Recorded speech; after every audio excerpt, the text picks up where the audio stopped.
This was not the correct way to the meeting room, and Stanley knew it perfectly well. Perhaps he wanted to stop by the employee lounge first, just to admire it. Ah, yes, truly a room worth admiring. It had really been worth the detour after all, just to spend a few moments here in this immaculate, beautifully constructed room. Stanley simply stood here, drinking it all in. But eager to get back to business, Stanley took the first open door on his left.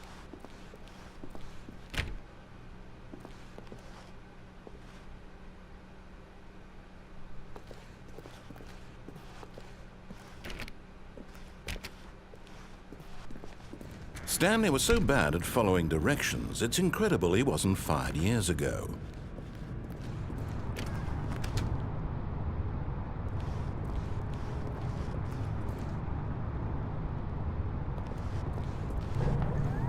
Look, Stanley, I think perhaps we've gotten off on the wrong foot here.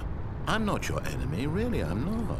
I realize that investing your trust in someone else can be difficult, but the fact is that the story has been about nothing but you all this time. There's someone you've been neglecting, Stanley.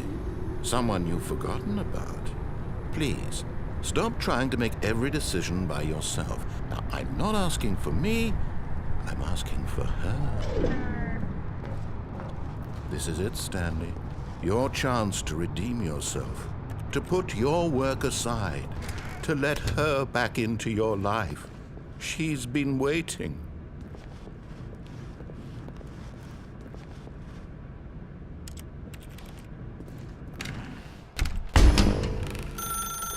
That's her, Stanley. You need to be the one to do this, to reach out to her. If you can truly place your faith in another, then pick up the phone.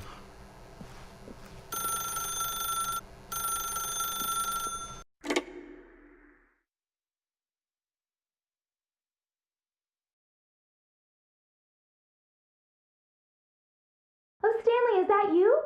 Hold on, sweetie. Sorry to keep you waiting. I'm just pulling the bread out of the oven. All right. Okay, there we go.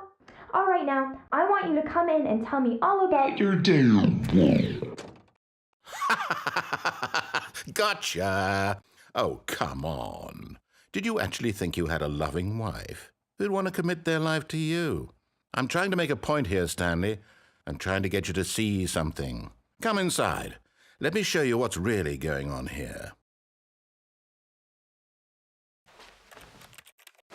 Sorry, but you're in my story now.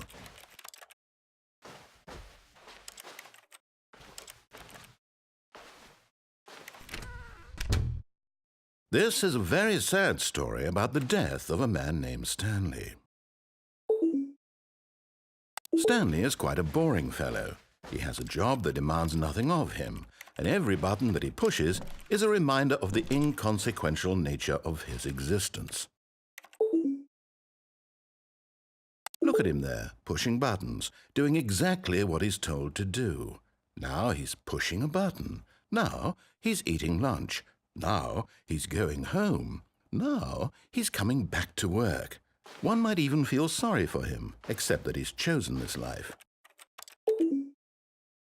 But in his mind, he can go on fantastic adventures.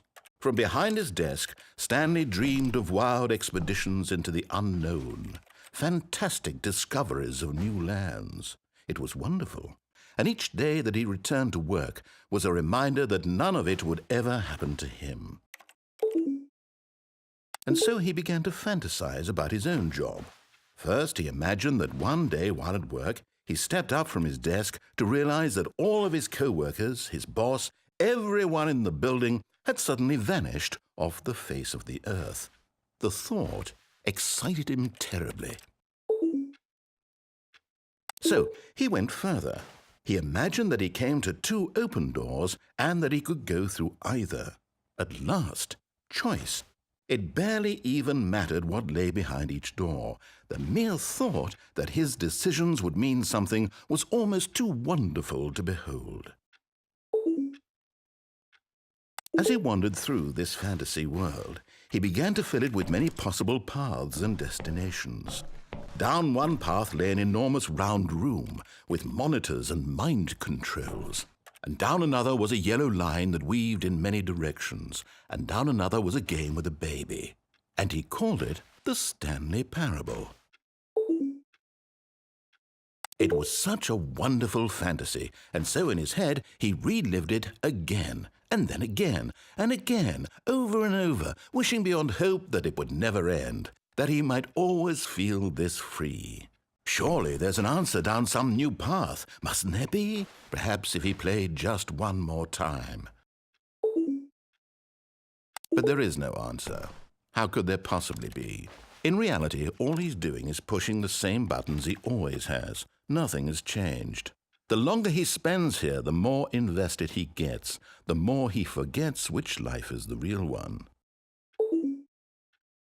And I'm trying to tell him this, that in this world he can never be anything but an observer, that as long as he remains here, he's slowly killing himself. But he won't listen to me. He won't stop. Here, watch this. Stanley, the next time the screen asks you to push a button, do not do it.